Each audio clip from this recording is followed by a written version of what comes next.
Watched the president speaking while the attacks were continuing in Ukraine. I'm convinced that Vladimir Putin didn't give a whip stitch about what President Biden was saying. He doesn't think those sanctions will have any significant impact on the two things he cares about most. One, staying in power himself, and second, continuing to expand Russia power in the near abroad for him. We should take him at his word that he wants to continue to expand. And I was surprised to hear President Biden show up on what is now, day 97 with continued half measures. We've been behind and we've been weak from the very beginning. I don't understand why we wouldn't, certainly by this point, once the full-scale invasion of Ukraine has taken place, get on our front foot and begin to unleash massive set of sanctions and use American power in ways that this administration simply hasn't demonstrated the resolve that it's willing to do.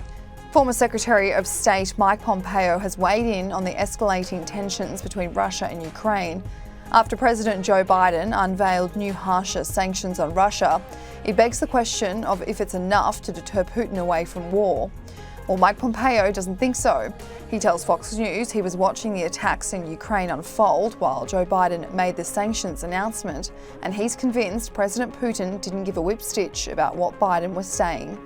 Mr. Pompeo says he doesn't think those sanctions will have significant impact on the two things Putin wants, which is staying in power himself and continuing to expand Russia's power in the areas surrounding the country. The former Secretary of State called Joe Biden's sanctions half measures and a single tool, arguing the United States has been behind and weak from the beginning. Mike Pompeo continues on to say he worries about what will happen if China sees weakness from the US. The Chinese may well see American weakness and, frankly, weakness from the West and cascade these set of problems that we're seeing today in Ukraine. The relationship between Russia and China, Martha, is a long and complex one.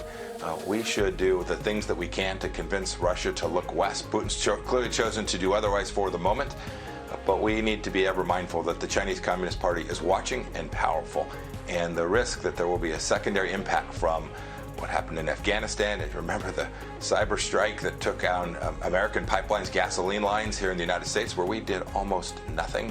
Those are the kinds of things that authoritarian dictators like Xi and Chairman Kim and the Ayatollah, they all see them, and they are watching to see how the West responds. We have the tools to do this, Martha.